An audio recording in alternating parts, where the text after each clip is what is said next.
The next skill that you need to know about is called rationalizing the denominator. What does this mean? Well, first off, what does it mean to rationalize something? Just keep in mind that whenever you have a square root of, let's just say, a perfect square, let's just say 36, it gets you the number 6, right? And 6 is a rational number because if you look at it in terms of decimal, it's going to a decimal that terminates, and it's also a decimal that's technically, if it's a terminating decimal, this is 6.0, then it's rational.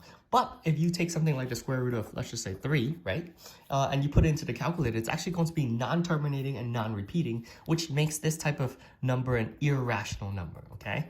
And so this is a rational number. So what is the goal then of rationalizing a denominator? Well, an example would be, let's just say you have here root 12 over root 6 or something like that, right?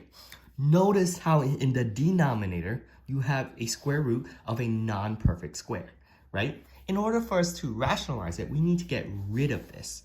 And the one method that we know that can get rid of something like this is simply to multiply it, right, by itself, okay? So if I multiply root 6 by root 6, I'm going to actually get rid of it because this root 6 times root 6 is going to give me actually root 36, right? And ultimately this is going to become, square root of 36 becomes 6.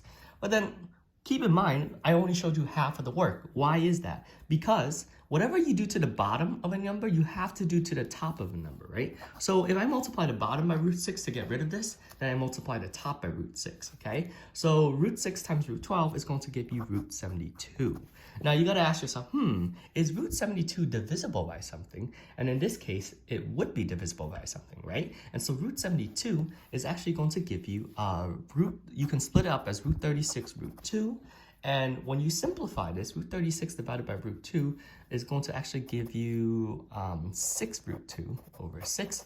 And, you know, if you can simplify, you should. 6 divided by 6 is going to give you 1. So the final answer here is going to be root 2. Okay, and I know you could have done this by simply doing root 12 divided by root 6 to get you root 2, but that's not the point. The point was to rationalize the denominator. So let's try again with rationalizing a denominator, and hopefully it will make sense the more that you do. So here's a second example. Let's just say root 8 on top and then root 3 on bottom, okay?